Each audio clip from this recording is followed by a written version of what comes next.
And involved with the Bank Secrecy Act is anti-money laundering, the U.S. Patriots Act, Office of Foreign Assets Control, the FACTA Act. All these are together. Basically, we're looking for bad guys trying to launder money, trying to hide money from the government. And it can be anything from terrorists to drug dealers. The first thing I want to say about BSA, it's a very serious thing. The examiners, the auditors take it very seriously. The board of directors takes it seriously. Management of the credit union takes it seriously, and you should too.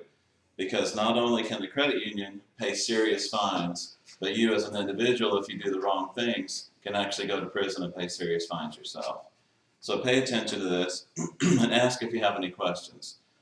First question I have, who is your BSA officer? Debbie. Debbie McGee is the BSA officer, and who's the backup BSA officer? Officer Pat. Me, right. All right, having said that, let's go ahead and get started. First of all, member identification program, or know your member. Before opening a new account at the credit union, you have to have a few things. The first one is a government-issued unexpired ID. For example, a driver's license in 99% of the cases. Every once in a while, you might open an account using a passport, which is perfectly fine, but it has to be a government-issued unexpired ID.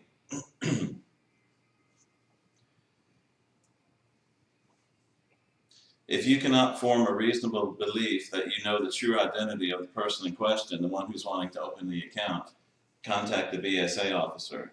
And if we cannot identify the member who wants to open the account, we will not open the account. Keep in mind that if you catch someone trying to open an account under false pretenses, we'll probably fill out a suspicious activity report on them. And we'll talk about the SAR report a little later on. But in addition to the government-issued ID, we need a person's real legal name. They might go by Bubba, everyone might know them as Bubba, but we need their real given name on their membership card and on their record at the credit union. Now in our system, there's a place where you can put their also known as name or their nickname like Bubba or TJ or whatever it may be. So we know that when they come in the door. Same for joint owners. No AKA names as well. We have to have their legal names and their legal physical residences. If in the case of like a new core operation or a new employee, and they come in and they say, well, I don't have a permanent address, it's in Nebraska, but I'm staying in this hotel, their legal address is going to be the hotel's address, and then they can come in and change it. Do not put Nucor's mailing address or a physical address on there. That's not any good. We also need a person's date of birth on their record. Items that are recommended but not required is the name of employer, telephone number, and email address. Typically, we get the telephone number and email address on the membership card as well. Most of the time, you get the name of employer because most of the time it's a new core employee, but if you can get that, that's a good idea as well. The membership cards are reviewed by the membership officer at the board meetings and approved. And they do ask quite a few questions about them. We had a few last night that they were asking questions about. But members of the credit union can be new core employees and family only. And by family, it means close in the house family. Mom, dad, brother, sister, grandma, grandpa, son, daughter, that kind of thing. Grandson, granddaughter. But no aunts and uncles. No aunts, no uncles, no cousins. Enhanced due diligence. When someone is opening an account at the credit union, we have to ask, is this member going to be high, moderate, or low risk? Typically, our normal members are low risk. They're new core employees or they're close family members. They're not doing anything like strange activity like foreign wires or large cash deposits, anything like that. The only ones that we consider high risk at this time or doing business as or DBA accounts, like if someone has a sole proprietorship up under their account number where they're cutting grass or maybe they're cutting hair or hauling dirt or something like that.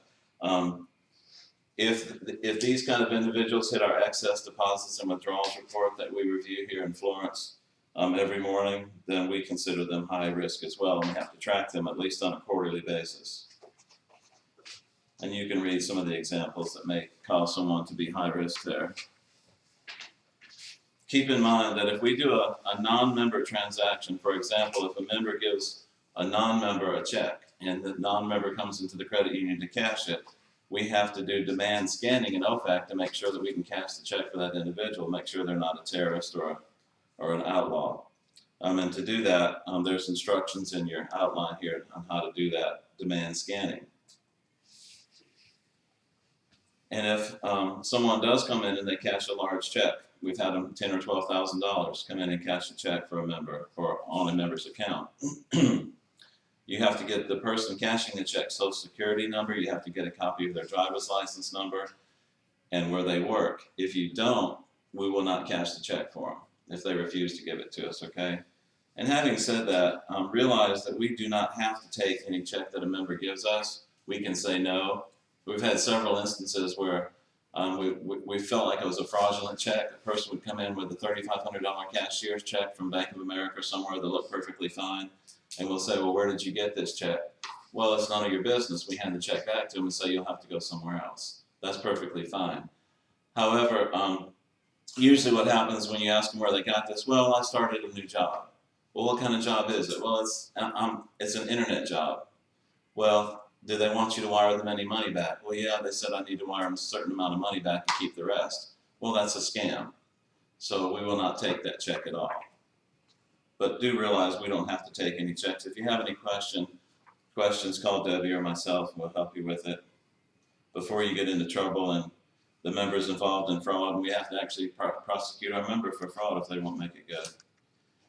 Office of Foreign Assets Control list checking. Just realize this is something that has to be done. I do it on my computer at least every 2 weeks. I get a big list from the government. We have to check it against our entire database to see if we have any hits on that list for, again, outlaws or terrorists, things like that.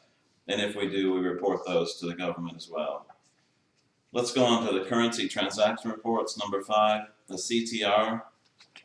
This is when somebody gives you greater than $10,000 in cash or takes out $10,000 in cash. Now I'm talking about cash only, not checks, not wires, nothing like that, but cash or cash only, in or out, greater than $10,000 per day. When someone does that, we have to fill out the currency transaction report on them. And it's not a big deal, it's just who gave you this money, who was it for the benefit of, where did it come from, where does this person work, give us their social, things like that. So there's nothing wrong with doing it, it's just that we have to tell the government that we're doing it.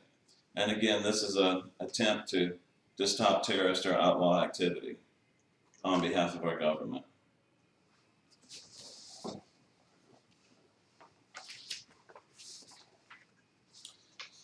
All right, let's talk about suspicious activity reports a little bit.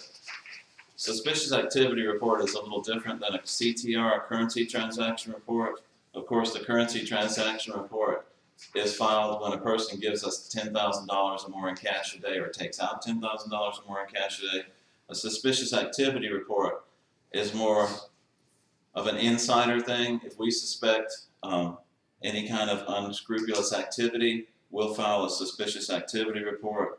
A suspicious activity report may look for money laundering schemes under $5,000 if we know who the suspect is. If we don't, the threshold is increased to $25,000. For example, counterfeit checks, like we were talking about before, somebody presents a counterfeit check or we get one back, we may file a suspicious activity report on that. Anytime there's insider fraud, we file a suspicious activity report. If we suspect loan fraud or kiting or structuring, anything like that, eBay scams, anytime there's a computer intrusion, we file a suspicious activity report. Suspicious activity reports are held close to the vest. In other words, we don't discuss them with anyone. If we think somebody's a drug dealer and one of our tellers says, you know, if you don't quit dealing drugs, I'm going to file a suspicious activity report on you.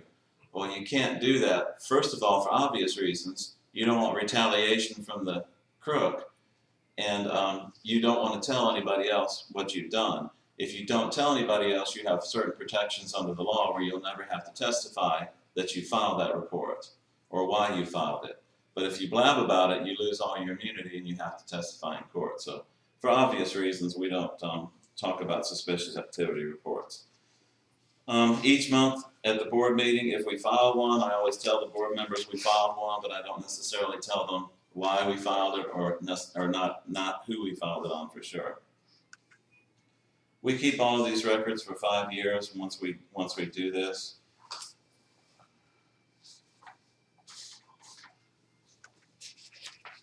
If suspicious activity continues, we file a new suspicious activity report every 90 days.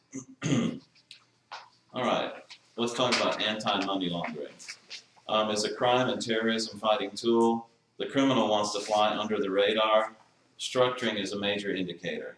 And structuring is the attempt by a member to not have us file a CTR. Because it's public knowledge, and you can tell our members if somebody asks and they say, hey, I got to deposit $12,000 in cash, are you going to fill out a form on me? Well, yes, that's public knowledge. Yes, we're going to file a CTR. It has to be done. And then if they come back and say, well, let me give you $6,000 today and then $6,000 cash tomorrow, well, that's structuring. And if they do that, then we'll have to file the other worst report, the SAR, the suspicious activity report on them, because we suspect them of structuring transactions. And if we don't file a report like that, we can actually be in a lot of trouble, like I discussed earlier. We can go to jail or be fined.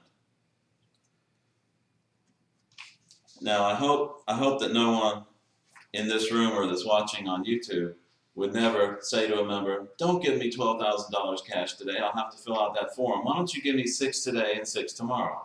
Well, don't do that. That's what people have been prosecuted for. So you don't want to go to jail and you don't want to pay all those fines. So don't do anything like that. Anti-money laundering, we look for differences in a member. For example, you may have a member that always seems to live paycheck to paycheck, they never have any money, and all of a sudden they're depositing $3,000 or $4,000 in cash every time you open the door. Well, that's suspicious activity. So we don't know what they're doing, we don't care what they're doing, we don't know if it's criminal or not, but it's suspicious. So we'll file a report on something like that as well. Monetary instrument record keeping. 99% of the time when a member wants a cashier's check, they just come in and withdraw the money out of their account. And we do the cashier's check. But if they bring in $3,000 or greater in cash to buy a cashier's check with that day, then we need to fill out a log. And the information is listed here, what kind of information you need to collect. The name, address, account, date, payment instructions, the check number, dollar amount, and verify who the purchaser is. And of course, we don't do cashier's checks for anyone but members of the credit union. Okay, just a word about wires. We keep records, detailed records and logs of outgoing and incoming wires. That's part of the BSA rules, and we try to keep up with that. We update the risk assessment portion of our BSA policy and money laundering policy at least annually. In fact, my board of directors and I did it last night. And you'll be happy to know that we have several locations located within high drug trafficking areas. Florence is one, Swansea is one, Decatur, Alabama is one, Memphis is one. And we listed in the high risk area because it's simply physically in those locations. However, we consider our credit union to be low risk because we are open to Nucor employees and their families only.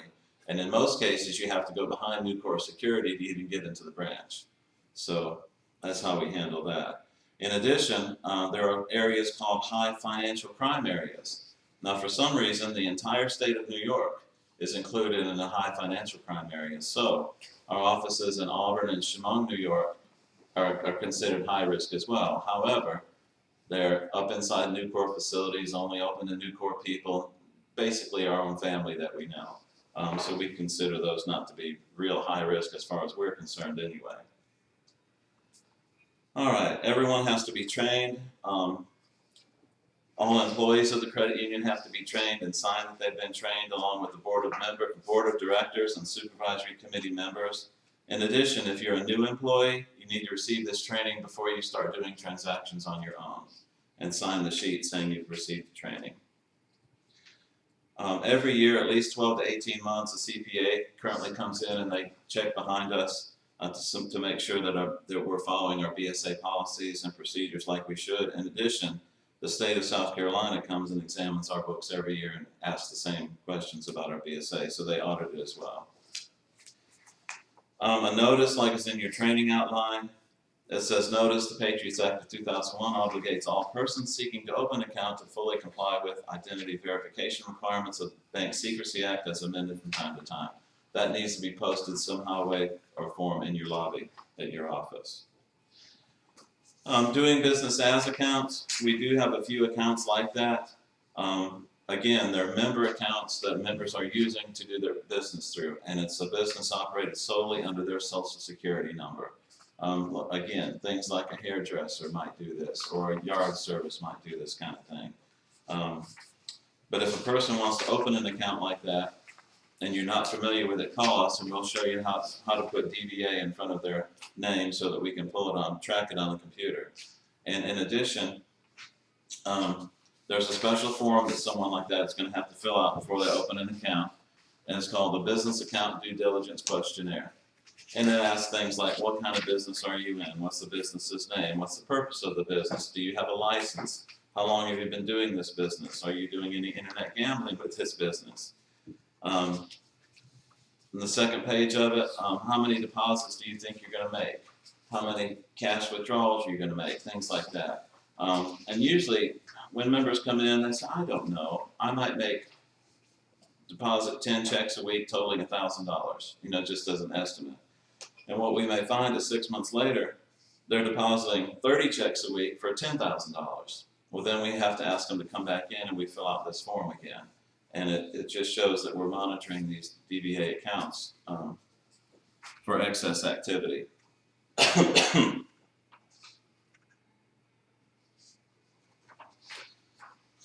All right. Do I have any questions? And those are in the room. Most of you've heard this time and time again, but it is required once a year. Keep it in the front of your mind. It's so important. Don't advise somebody not to do something they're supposed to do, and do what you're supposed to do, or otherwise you can get in serious trouble, not only lose your job, but go to jail and pay fines. And none of us need to be doing that. So if you don't have any questions, we'll go ahead and I'll let you sign the confirmations that you've received training, and that's it for this year. Thank you.